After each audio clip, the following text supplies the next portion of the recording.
Karena itu jangan Anda terkecoh dengan pilihan, ayo milih mana, bermazhab atau ikuti Al-Quran dan Sunnah, ngikuti ulama atau ngikuti Nabi, ngikuti dalil atau ngikuti pendapat fulan. Seolah-olah Anda lebih paham ketimbang mereka ya. Lihat, ulama Ahlus Sunnah justru mengajarkan kerendah hatian kepada kita. Bermazhab itu pada hakikatnya adalah cerminan dari kerendah hatian dalam beragama. Merasa dirinya tidak paham atau kurang pemahamannya, orang seperti kita pun yang belajar agama puluhan tahun masih bertaklid, masih bermazhab. Karena kita merasa kita tidak lebih paham ketimbang para ulama kita. Lalu, orang-orang yang anti mazhab ini, apakah mereka lebih paham ketimbang para ulama besar itu? Nabi itu diutus dalam kondisi masyarakat yang rasional. Sehingga repot. Dan yang tidak rasional itu punya kecakapan olah kata sehingga seakan-akan rasional. Makanya ada kalimat terkenal di kalangan ulama, kalimatu haqqin urida bihal batil. Omongannya benar, tapi maksudnya tidak benar. Kayak tadi, la hukma illa lillah. Tidak ada hukum kecuali yang ada di Quran. Tidak ada hukum kecuali yang diturunkan Allah. Pertanyaannya, apa itu? Ya Quran. Lah iya apa? Makanya kata Sidina Ali, ya sudah, sal hadal mushaf. Tanya mushaf kamu. Wah ya tidak bisa, itu kan hanya kertas sama tulisan. Makanya tanya ulama, kata Sidina Ali. Nah Quran itu balwa ayatum bayinatun fi suduril ladzina utul ilm. Quran itu begitu jelas sebagai solusi, tapi di hatinya orang yang punya ilmu. Assalamualaikum warahmatullahi wabarakatuh. Sahabat dimanapun berada, wabil khusus teman-teman ahli sunnah wal jamaah kaum muslimin, dan wabil khusus lagi kepada warga Nahdien.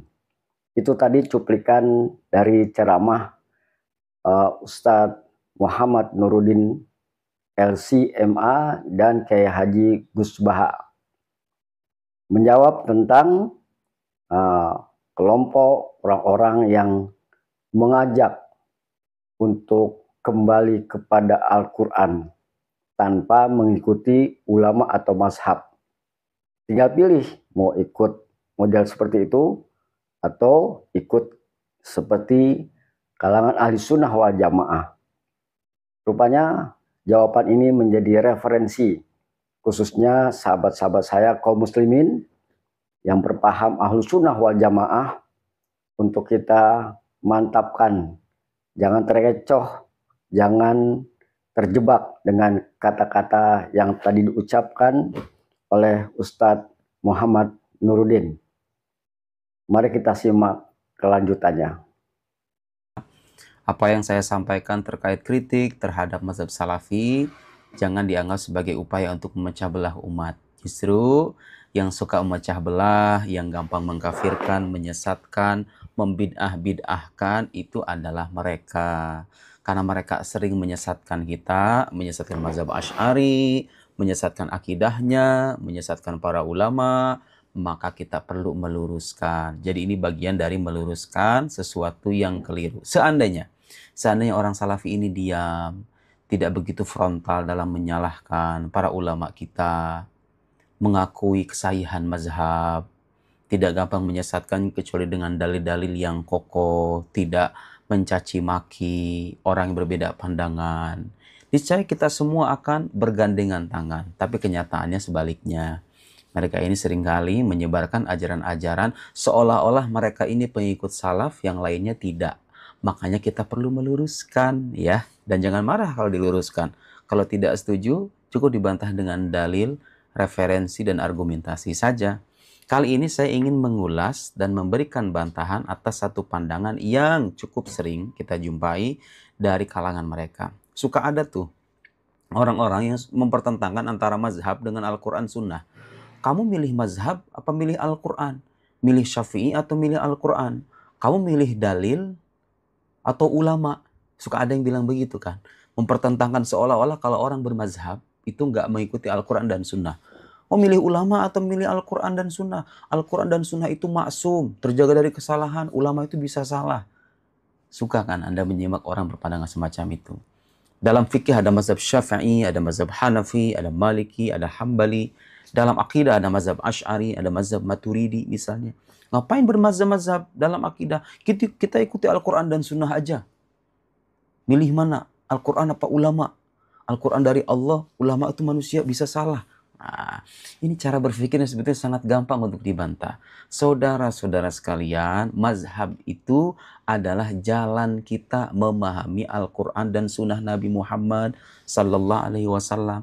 Ulama yang bermazhab itu sadar betul bahwa mazhab yang mereka ikuti itu di dalamnya ada orang-orang yang pemahaman lebih mendalam dalam melihat Al-Quran dan Sunnah. Pemahaman mereka lebih mendalam. Kebanyakan dari kita ini orang-orang awam sebetulnya. Bahasa Arab nggak bisa, sekalinya bisa paling yang dasar-dasar doang. Kemudian usul fikihnya juga nggak begitu paham. Apalagi kaidah-kaidah fikih, akidahnya, balaghahnya, mantiknya. Jadi untuk memahami Al-Quran itu nggak cukup hanya dengan membuka mushaf, kemudian berfatwa ini halal, ini haram, ini bid'ah, ini bukan. Nggak bisa begitu saudara.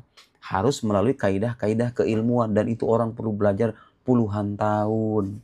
Ulama-ulama yang tergolong mujtahid, ada mujtahid mutlak begitu ya, itu bukan orang-orang sembarangan. Itu orang-orang yang kapasitas keilmuannya jauh di atas kita. Kalau kita ngikuti mereka, itu artinya kita mengikuti Al-Quran dan Sunnah melalui orang yang lebih paham. Kita kan nggak paham langsung nih, nggak bisa paham langsung Al-Quran dan Sunnah. Kadang-kadang kita baca terjemahan doang. Ikuti orang yang ahli, yang lebih paham. Paham bahasa Arab, paham usul fikih, paham kaidah penafsiran, paham mantik, paham balaghah. Karena nggak gampang memahami Al-Quran dan Sunnah itu. Nah ini pelajaran juga nih bagi orang-orang yang gampang berfatwa, mengharamkan sesuatu, membidahkan sesuatu, tapi tidak melandasinya dengan kaidah keilmuan. Hanya dengan mengutip-ngutip saja. Mengutip Quran Sunnah itu gampang. Yang susah adalah memahaminya dengan kaidah keilmuan yang matang. Nah, di hadapan saya ada sebuah buku, ini buku bagus sekali nih. Orang-orang Salafi itu kadang-kadang suka mencitrakan kelompok lain sebagai kelompok yang menyimpang dari Al-Quran dan Sunnah, lalu mereka seolah-olah menampilkannya sebagai pengikut Al-Quran dan Sunnah, dan mengikuti ulama. Tahu nggak? Beliau nulis buku ini, lihat nih. Al-Madhabiyah akhtaru bid'atin tuhaddidu syari'atal islamiyah.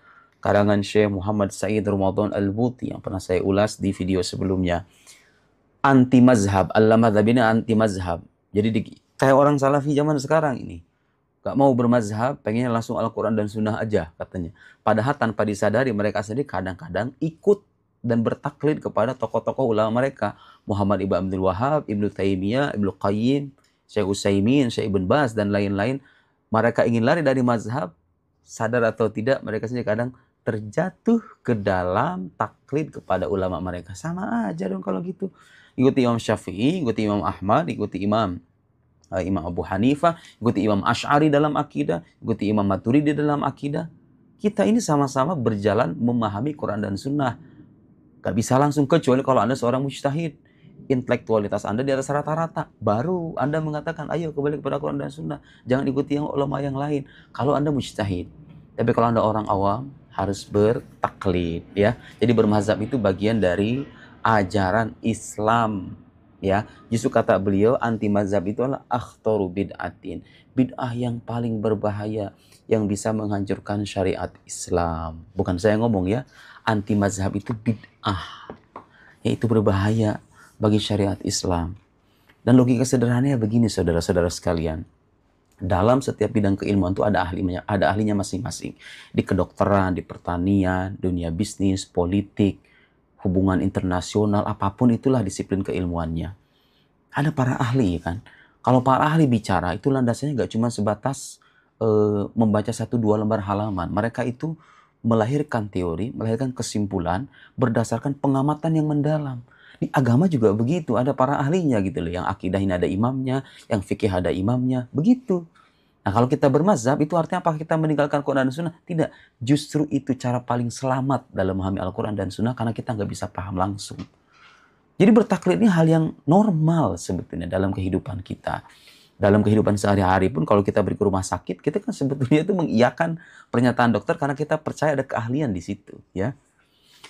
Nah orang-orang Salafi Wahabi itu kadang-kadang berpandangan itu bermazhab bagian dari bid'ah, tidak ada landasannya. Kata siapa? Saya tidak akan menguraikan secara detail, silahkan Anda baca ya buku ini. Saya akan menampilkan beberapa poin untuk menegaskan bahwa bermazhab itu ada landasannya. baik dalam Al-Quran maupun praktek kehidupan Nabi Muhammad Sallallahu Alaihi Wasallam. Ayo kita lihat masing-masing. Dalam Al-Quran seperti yang dipaparkan oleh Syekh Sa'id Ramadan Al-Buti rahimahullah halaman 84 ya, dari buku yang tadi saya sebut. Dalam ayat Al-Quran itu ada ayat yang berbunyi fas'alu ahla dzikri in kuntum la ta'lamun. Bertanyalah kalian kepada ahlu dzikr. Ahlu dzikr ini orang berilmu. Jika kalian tidak tahu.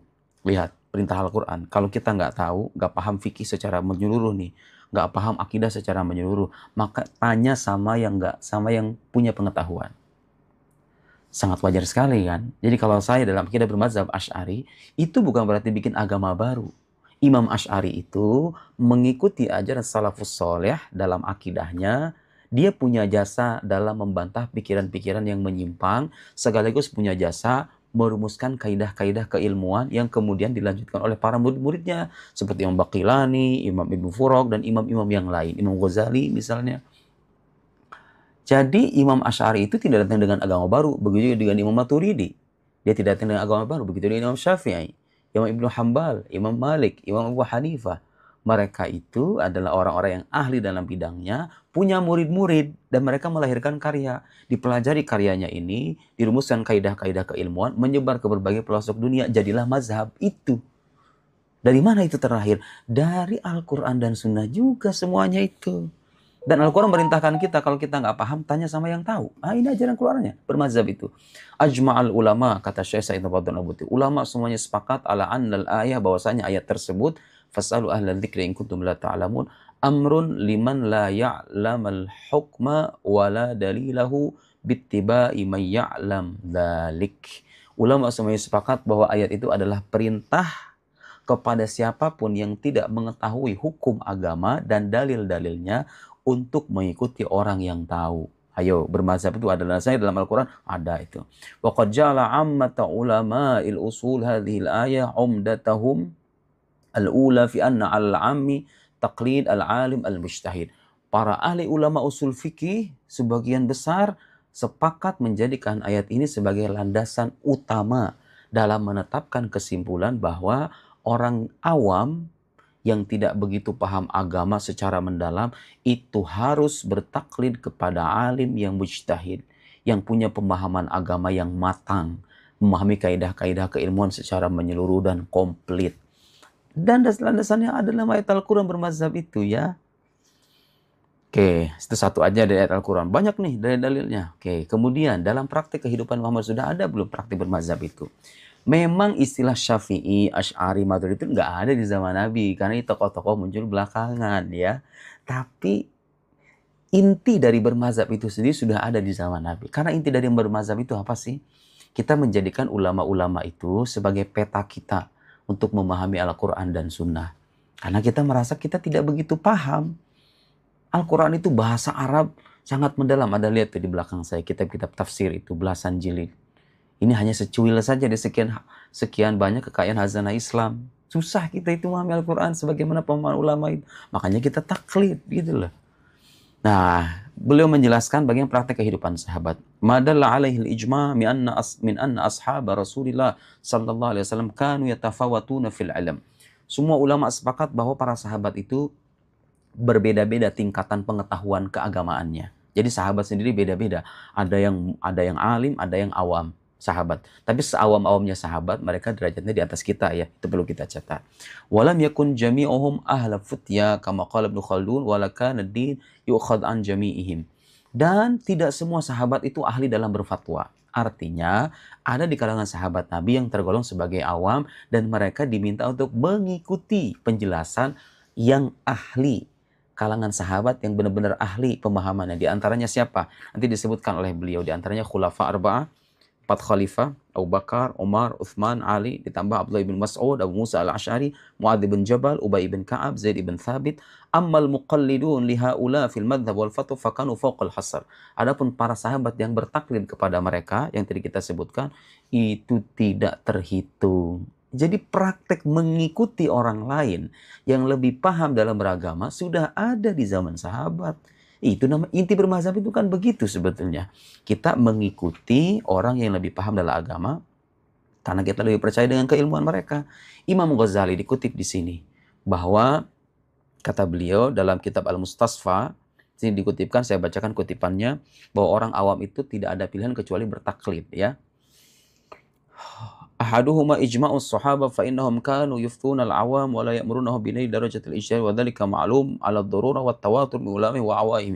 Apa yang beliau sampaikan tadi, bahwa para sahabat itu berbeda-beda pengetahuannya, yang alim, yang mujtahid, berfatwa untuk kalangan awam di kalangan mereka, dan yang awam ini tidak perlu menjadi seorang mujtahid, tapi mengikuti sahabat yang lain yang lebih paham.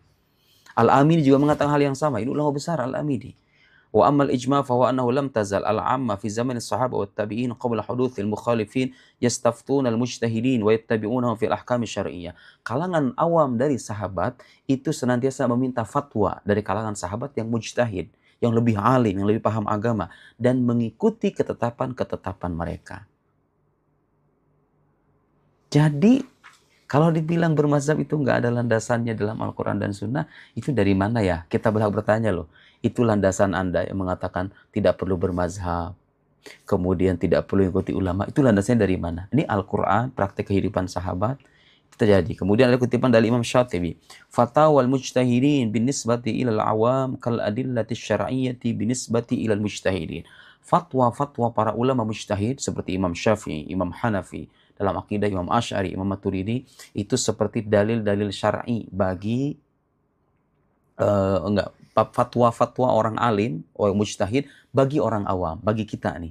Kalau ada penjelasan Imam Asy'ari, Imam Baqillani, Imam Al-Ghazali, Imam Hanafi, Imam Abu Hanifah, Imam Syafi'i, Imam Malik misalnya. Itu fatwa-fatwa mereka itu bagi kita itu seperti teks syariat, seperti dalil-dalil syariat bagi seorang mujtahid, bagi para mujtahid. Artinya ketika kita mengikuti imam-imam itu, kita itu pada hakikatnya mengikuti Al-Quran dan Sunnah. Setelah mereka ramu tuh, mereka itu baca Quran dan Sunnah tidak seperti kita, saudara. Kadang-kadang perlu pakai Google, lupa hadis ini, baru hafal satu hadis, udah lupa hadis yang lain. Mereka itu nggak begitu, kecerdasannya, intelektualitasnya, ketakwaannya, ya, kesalehannya dalam beragama. Jadi pemahaman mereka itu kita ambil karena merujuk pada Al-Quran dan Sunnah. Karena itu jangan Anda terkecoh dengan pilihan, ayo milih mana, bermazhab atau ikuti Al-Quran dan Sunnah. Ngikuti ulama atau ngikuti Nabi. Ngikuti dalil atau ngikuti pendapat fulan. Seolah-olah Anda lebih paham ketimbang mereka ya. Lihat, ulama Ahlus Sunnah justru mengajarkan kerendah hatian kepada kita. Bermazhab itu pada hakikatnya adalah cerminan dari kerendah hatian dalam beragama. Merasa dirinya tidak paham atau kurang pemahamannya, orang seperti kita pun yang belajar agama puluhan tahun masih bertaklid, masih bermazhab. Karena kita merasa kita tidak lebih paham ketimbang para ulama kita. Lalu, orang-orang yang anti mazhab ini, apakah mereka lebih paham ketimbang para ulama besar itu? Semoga bisa menjawab. Wassalamualaikum warahmatullahi wabarakatuh.